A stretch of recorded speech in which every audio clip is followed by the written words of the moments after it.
Bonjour et bienvenue dans l'art de briller. Je suis Lucie Lortola, coach pour les entrepreneurs passionnés. Dans ce podcast, je vous partage des conseils business afin de vous aider à vivre sereinement de votre entreprise. Je vous partage également mon parcours d'entrepreneur afin de vous inspirer et vous aider à accélérer votre croissance. Aujourd'hui, on se retrouve pour un épisode qui va parler de vos croyances sur l'argent.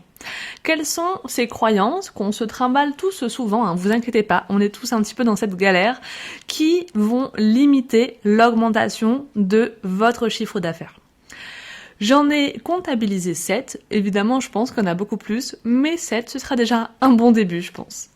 Alors c'est parti, ouvrez bien vos oreilles, on va explorer plein de sujets autour de l'argent. Première croyance que j'ai pu identifier et que on peut me dire assez souvent, c'est mon prix doit être fixé selon le temps que je passe à exercer une mission.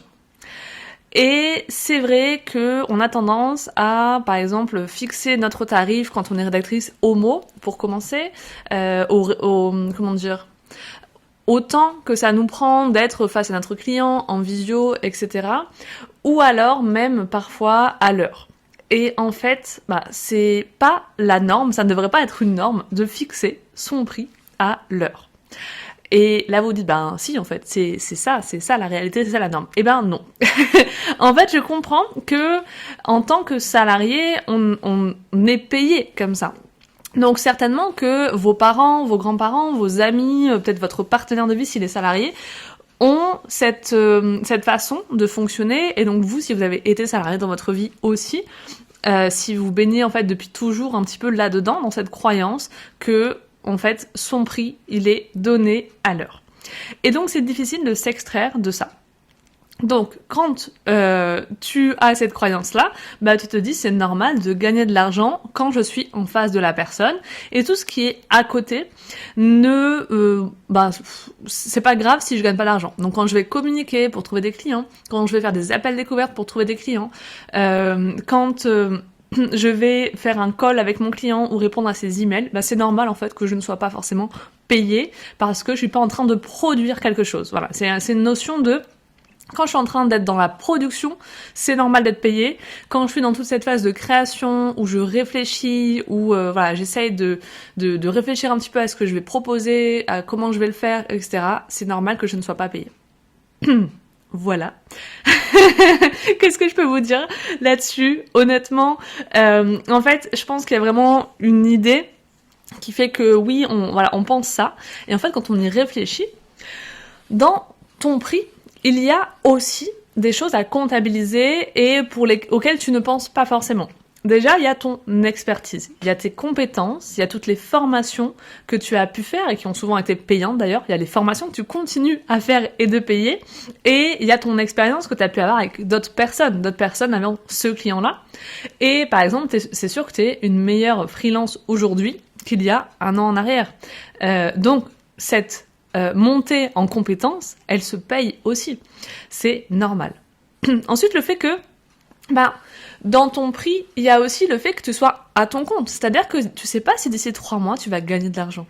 Donc, il y a aussi ton insécurité financière et l'insécurité liée à ta situation. L'insécurité liée au fait que quand tu arrives dans une agence immobilière, on te rit au nez parce que tu es auto-entrepreneur. Donc, il y a toutes ces choses-là, en fait, qui fait que ta situation financière et professionnelle est instable, qui a aussi un coût finalement. Il y a aussi, peut-être dans certains métiers, le matériel que tu vas utiliser, ton ordinateur, ton micro, peut-être du matériel que tu utilises pour faire des ateliers avec tes clients. Si par exemple tu es masseur, si tu reçois des gens dans un cabinet, il y aura peut-être les lessives, il y aura du coup l'électricité que ça te coûte, il y a toutes les charges liées à un local, etc. Les charges liées à du matériel que tu peux utiliser un petit peu pour tes clients. Il y a évidemment tes congés. Demain, si tu pars en vacances, tu n'es pas payé. Donc, qui est censé te payer? C'est ton entreprise. Il y a aussi les congés maladie. Demain, si tu es en congé maladie, tu es très très peu payé. Il y a les heures où tu travailles pour trouver des clients. tout ce qui va être appel de vente, toute la communication que tu vas faire. Là, quand j'enregistre mon podcast, qui doit me payer en fait? Pourquoi est-ce que ça devrait être gratuit? Il y a le suivi, la réponse aux messages, le suivi que tu fais avec tes clients, toutes les questions auxquelles tu réponds par email, tout ce qui va être ces emails où tu vas envoyer un lien pour l'appel découverte, toutes les informations, les factures, etc. Tout le temps que tu prends à faire ta comptabilité, la facturation, les déclarations que tu vas faire à l'URSSAF ou pour d'autres taxes que tu as. Aussi, justement, toutes les taxes que tu vas payer, les impôts, les taxes URSSAF, la CFE, peut-être la TVA, tous les outils payants que tu vas utiliser, Zoom, Notion, Google, ton site web, l'investissement que ça représente, ton investissement dans des formations. Bref, tu l'auras compris, voilà ce qui est dans ton prix, au-delà de juste le temps que tu passes à produire quelque chose ou à être face à ton client. Et donc tout ça, quelqu'un doit bien le payer. Et selon moi, et j'espère que tu auras cette réflexion aussi, c'est normal que c'est à ton entreprise de te payer pour ce temps-là que tu passes. Et donc c'est à ton entreprise que tous ces frais doivent revenir. C'est pas à toi de les sortir de ta poche au-delà de ton entreprise. C'est pas à toi de les prendre de ta poche. Donc, qui dit que c'est ton entreprise qui doit les payer, dit c'est tes clients qui doivent les payer. Et donc c'est pour ça qu'en fait faire payer à l'heure, te faire payer à l'heure, ce ne serait vraiment pas juste pour toi. Ce ne serait pas éthique pour toi parce que ça fait en sorte que tu mets une croix sur des heures et des heures de ton travail. Donc, voilà peut-être une bonne raison d'augmenter encore un peu tes tarifs si jusque-là, tu n'avais pas pensé à un de ces sujets. Ensuite, autre croyance, une croyance un petit peu aussi très répandue, c'est « il faut travailler dur pour réussir ». On a cette idée que si tu veux gagner plus, tu dois travailler plus, que le travail, ça a quand même une notion, je trouve, dans notre société, de difficulté. C'est, même si on connaît des personnes qui aiment ce qu'elles font, on en connaît aussi beaucoup qui font ça parce que elles doivent le faire, elles doivent se lever, elles doivent retourner travailler après leurs vacances, et c'est un peu une souffrance. Aussi, c'est assez rare finalement qu'on connaisse des gens qui vivent vraiment de leur passion. Et voilà, tout ça, ça nous fait en sorte, en fait, que pour nous, le travail, ça rime avec trimer, avec l'idée que c'est dur, il faut travailler dur. Pour gagner de l'argent, il faut se donner, il faut le faire à la sueur de son front. Et donc, quand on fait quelque chose qui est hyper facile pour nous, qui est vraiment lié à notre don, à nos facilités, à ce qu'on sait faire de mieux, par exemple, pour moi, ça peut être accompagner les gens, c'est vrai que on a de la culpabilité de faire ça et de faire payer pour ça, que du fait, en fait, que ce soit aussi facile de travailler. Et parfois, on a l'impression de pas faire grand-chose, parce que c'est facile pour nous, parce que ça nous demande pas beaucoup d'efforts, parce que c'est assez naturel, parce qu'on est bon dans un domaine, par exemple. Et du coup, vu que depuis toujours, on entend « oui, mais il faut travailler dur pour gagner de l'argent », en fait, on a tendance à se dire « du coup, si c'est facile », en fait, c'est pas censé être coûteux pour l'autre parce que nous, ça nous demande pas d'effort. Et du coup, c'est vraiment un switch de mindset à faire. De se dire, en fait, si c'est facile pour toi, c'est parce que c'est ta zone de génie. C'est parce que peut-être tu t'entraînes depuis des années, tu te développes, tu gagnes en compétences. Pour toi, c'est devenu facile ou ça l'a toujours été parce que c'est vraiment ta zone de génie. Et donc, c'est normal, en fait, de faire payer des gens pour accéder à ce que tu fais de mieux. J'imagine que Pablo Picasso, pour lui, c'était pas forcément compliqué de produire ses œuvres, mais c'était ce qu'il faisait de mieux et il avait du talent pour ça, c'était sa zone de génie et du coup, il se faisait payer très cher pour ça. Donc, on est tous le Pablo Picasso de quelque chose et je pense que c'est intéressant d'aller chercher d'aller changer cette croyance et se dire en fait, c'est normal d'être payé pour que les gens puissent profiter aussi de quelque chose que je fais bien, pour lesquels normalement on m'apprécie, on pense que je suis assez douée. Et c'est vrai que des fois, on paye très cher pour des choses totalement inutiles. On va faire des commandes sur Internet, sur Amazon pour des choses où finalement on va très peu utiliser. On va dépenser un peu comme ça, gaspiller notre argent. Si on veut bénéficier de quelqu'un qui est qui donne beaucoup de valeur, qui apporte beaucoup d'expertise dans son domaine, c'est normal de payer et de payer assez cher. Par rapport à ça, je voulais juste vous dire que moi, par exemple, pendant très longtemps, je n'ai jamais fait payer, quand je travaillais dans le SEO, le fait de chercher les mots-clés pour mes clients.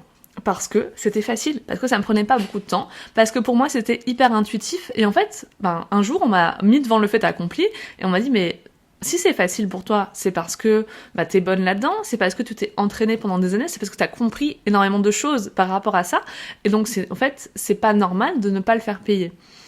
Ça a son prix, tout ça. Et c'est vrai que finalement, c'est hyper compliqué des fois. Donc, il va y avoir cette tendance à, si c'est vraiment quelque chose que vous faites avec facilité, pour lesquels vous êtes doué, vous avez de moins en moins cette notion de le faire payer.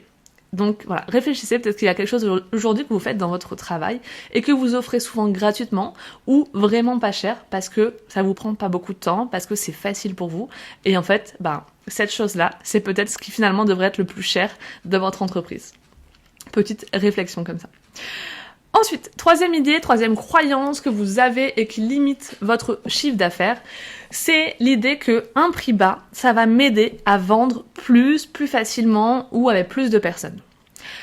En fait, j'ai constaté ça il y a pas si longtemps, même si je le savais déjà, mais je l'ai encore expérimenté, on va dire, c'est que le prix bas, ça n'aide pas à vendre. En fait, c'est pas le prix qui va donner plus envie d'acheter. Bien sûr que le prix, ça peut être un déclencheur. Si vraiment on se trouve face à un besoin, que la personne, elle nous paraît être la bonne personne pour nous aider, et qu'en plus le prix, il est peut-être en dessous de ce qu'on pensait, oui, c'est un déclencheur. Oui, on va se dire plus facilement, ok, j'y vais. Mais si on tombe sur un prix bas, mais que en face on n'a pas de besoin ou on pense que c'est pas le bon moment, il n'y a pas cette notion d'urgence à agir, alors on n'aura pas forcément de vente. Et dans le même ordre d'idée, si on a un prix élevé, mais que le besoin est super intense, que on sait que c'est le bon moment, qu'il y a cette espèce d'urgence à agir pour trouver une solution, là, ça donne une vente, même si c'est un investissement important pour la personne en face.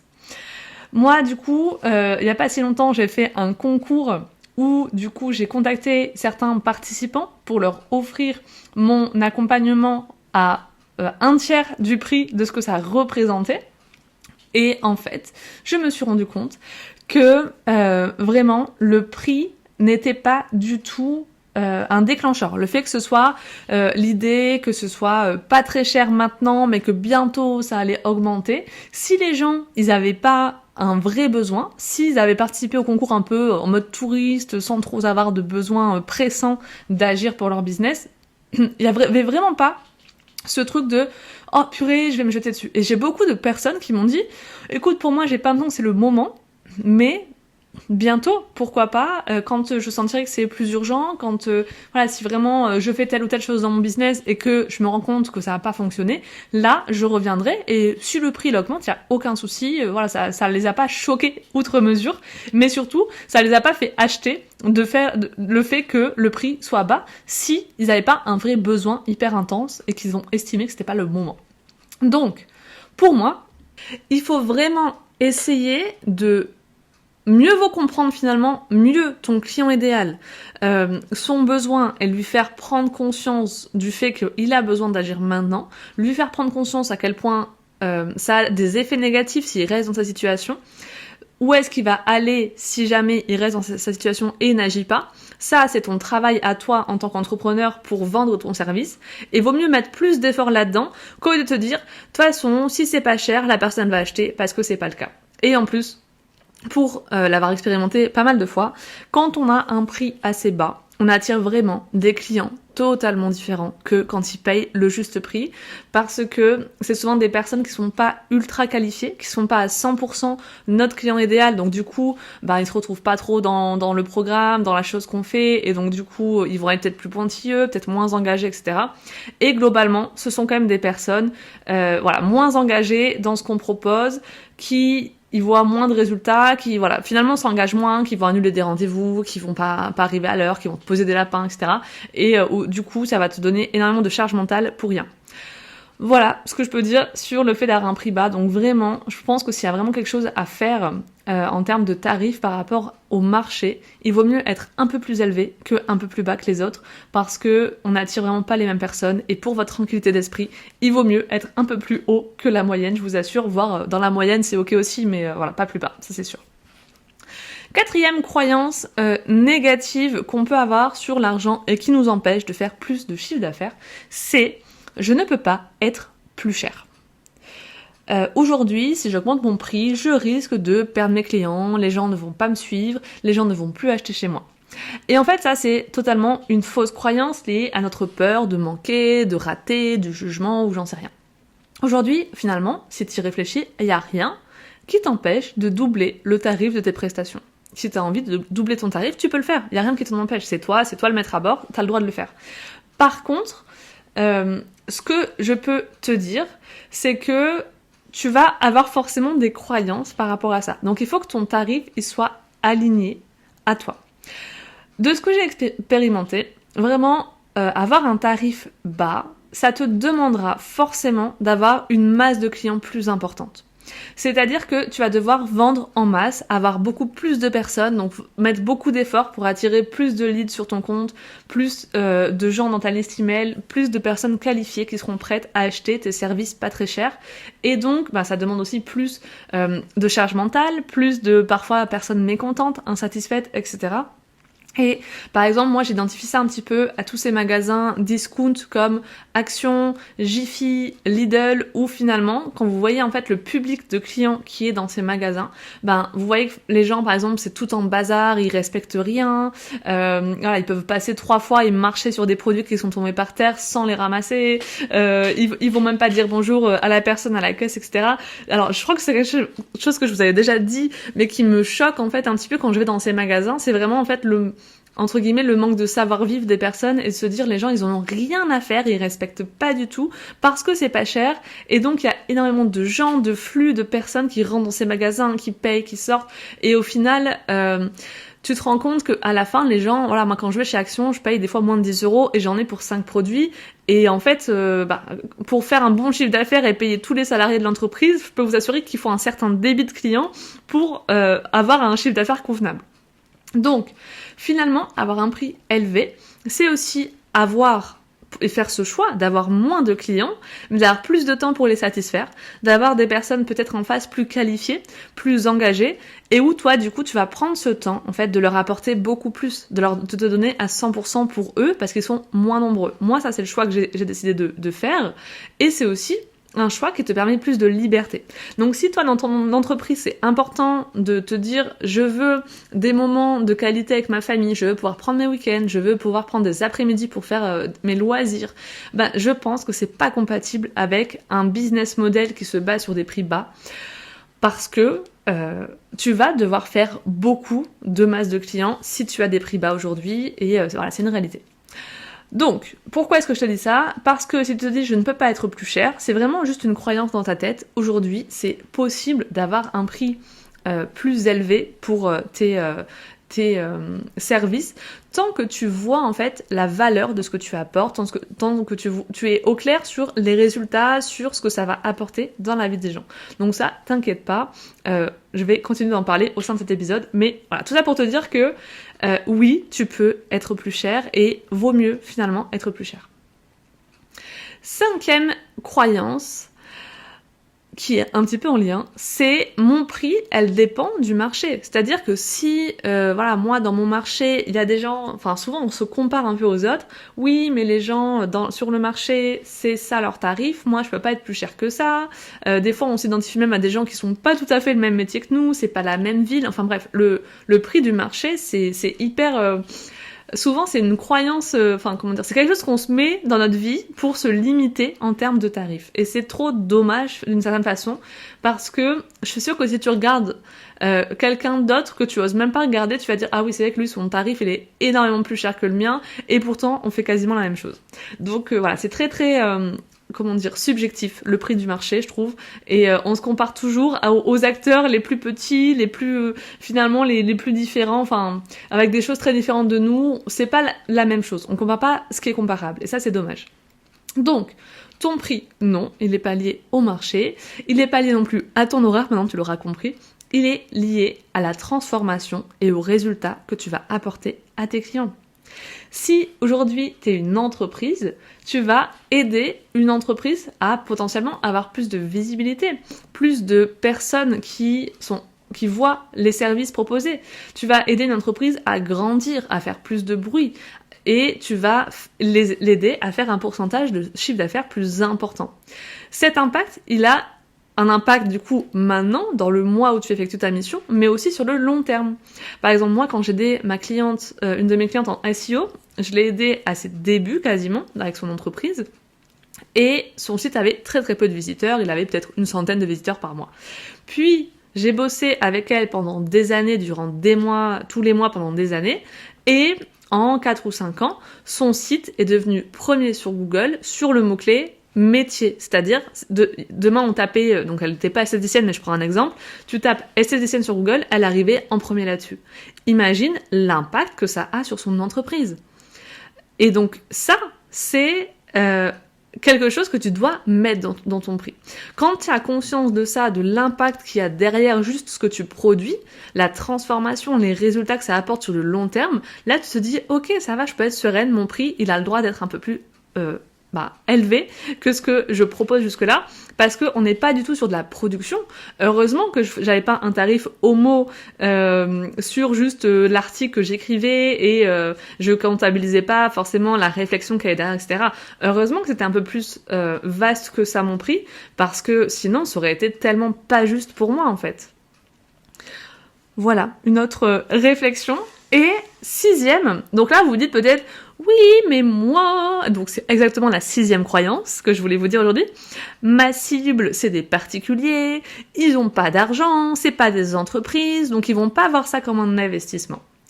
Ils ont pas de sous.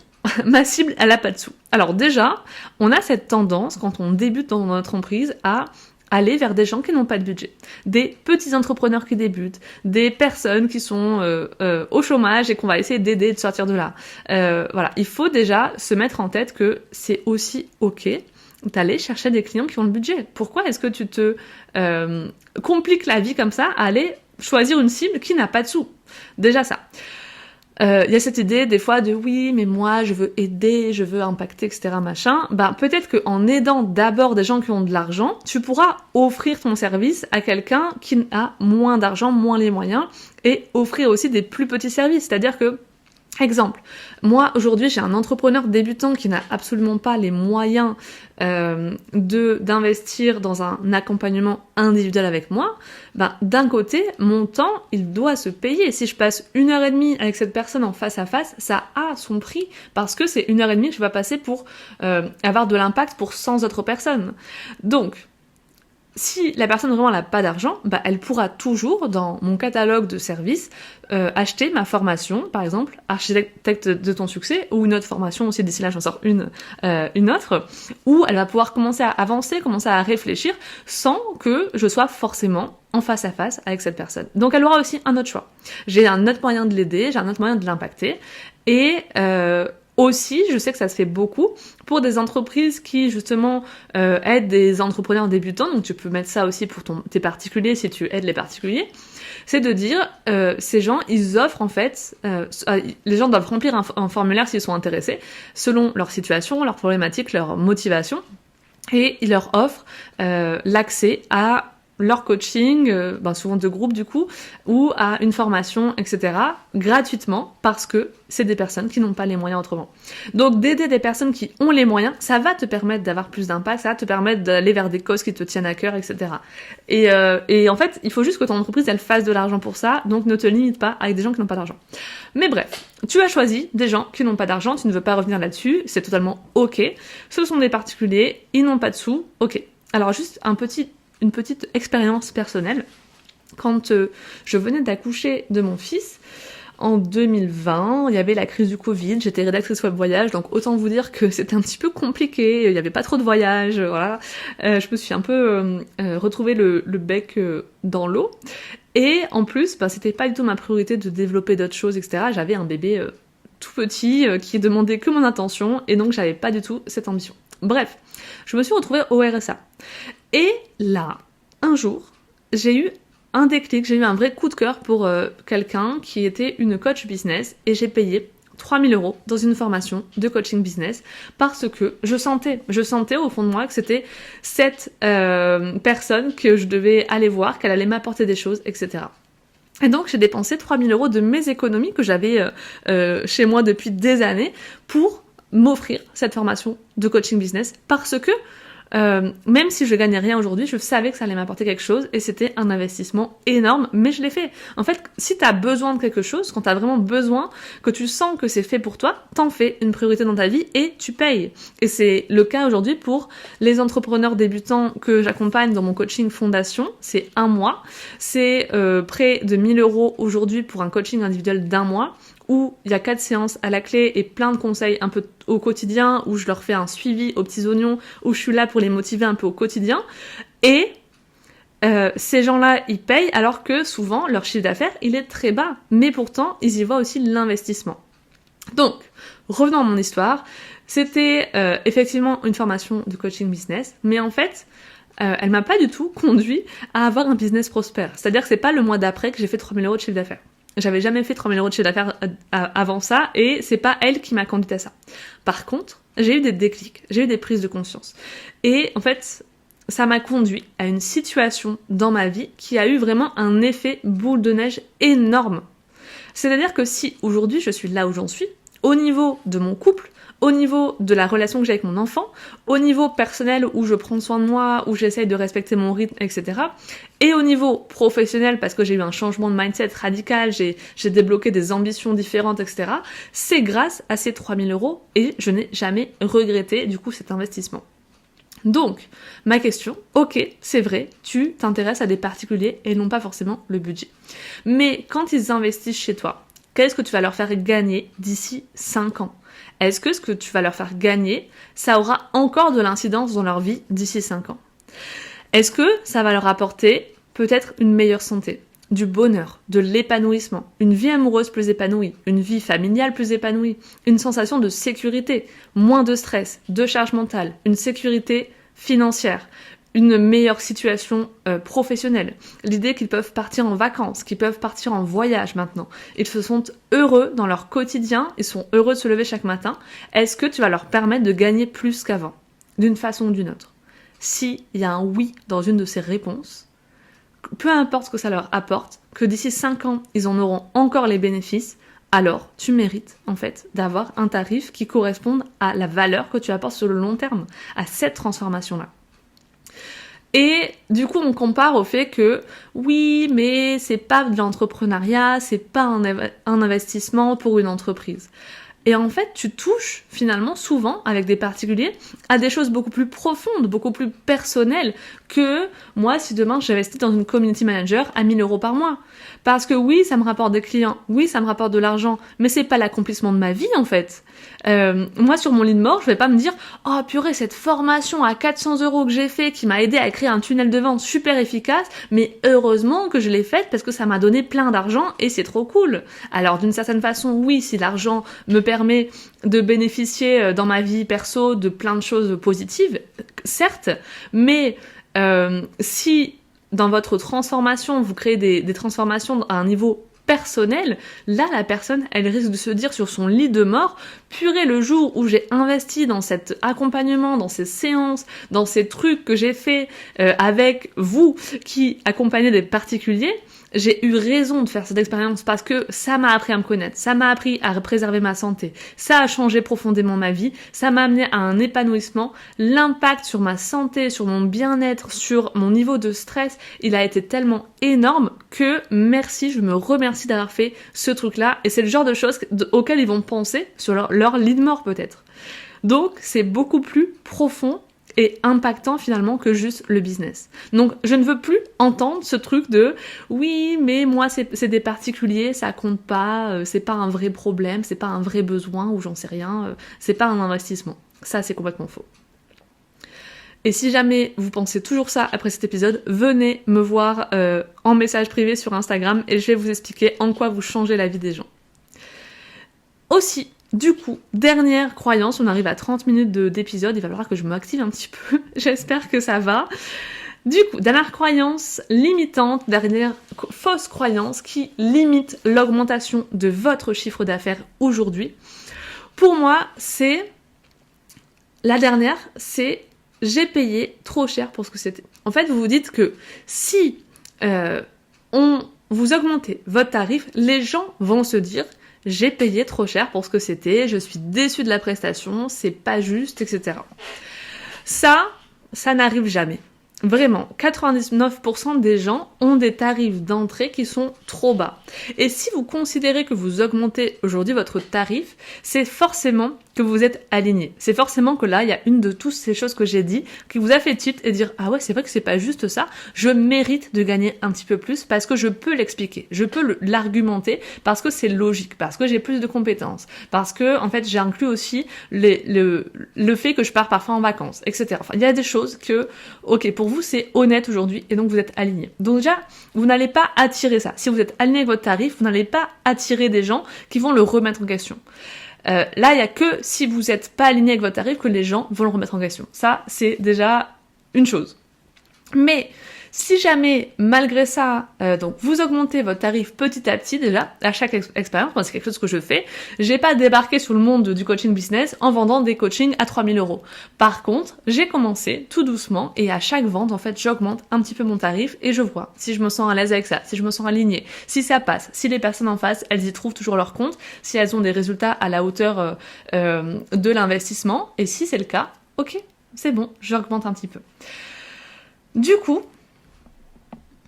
je vais juste vous expliquer la seule fois de ma vie où j'ai fait un investissement et où je me suis vraiment dit « Purée, j'ai payé trop cher pour ce que c'était ». J'ai investi 900 € pour 4 séances de brainstorming sur mon business. Et où en fait j'étais à un moment donné où je me suis dit cette personne elle va m'aider à éclaircir les choses, elle va me donner plein de conseils, elle va prendre mes idées et un petit peu m'aider à faire du tri là-dedans. Et en fait, je n'ai pas été satisfaite. Pourquoi ? Parce que cette personne, elle était débutante. Parce que, en fait, cette personne, elle n'a pas forcément donné son avis sur tout ce que je partageais avec elle. Et moi, j'avais besoin de ça. J'avais besoin, pas seulement qu'elle mette mes idées en ordre, mais vraiment qu'elle me partage, un peu comme un coach business. C'est qu'est-ce qu'elle en pensait, qu'est-ce qui semblait le plus pertinent pour elle avec son expertise, etc. Et en fait, du coup, je l'ai pas retrouvée. Et finalement, ce que je me suis dit, c'est pas que cette personne n'était pas compétente, parce que je pense qu'elle était très compétente dans ce qu'elle faisait. Mais par contre, je n'étais pas pour moi la bonne personne. Je n'avais pas le bon business. Elle avait l'habitude de gérer plutôt des gros business, des petites entreprises avec plusieurs employés. Et là-dedans, c'était là, ça, sa zone de génie, de mettre de l'ordre dans l'organisation là-dedans, voilà. Et donc, pour des entrepreneurs un peu plus individuels, des solopreneurs, l'offre, elle avait peut-être pas forcément été pensée pour ça.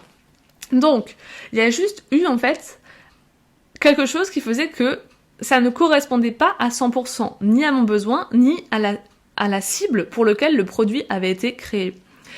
Et du coup, ça, c'est juste à vous, en fait, de l'identifier et de vous dire, quand vous avez une personne en appel de vente, d'aller chercher, en fait, est-ce que cette personne, qu'est-ce qu'elle attend vraiment de l'accompagnement de ce que je vais proposer. Est-ce que, en fait, elle a des objectifs qui sont peut-être trop élevés, des choses, des résultats que je vais jamais l'aider à atteindre par rapport à mon programme. Si ça, vous le ressentez, vous lui dites, vous êtes honnête avec elle, vous lui dites, en fait, moi, mon programme, il n'a pas été conçu pour t'apporter 20 000 € par mois, par exemple. Par contre, il a été conçu pour t'apporter, donc si je prends mon coaching de 3 mois, plus de sérénité, une meilleure organisation, moins de charge mentale, tout en continuant à développer ton CA, parce qu'on travaille sur plein de choses pour continuer à l'augmenter, pour continuer à vendre.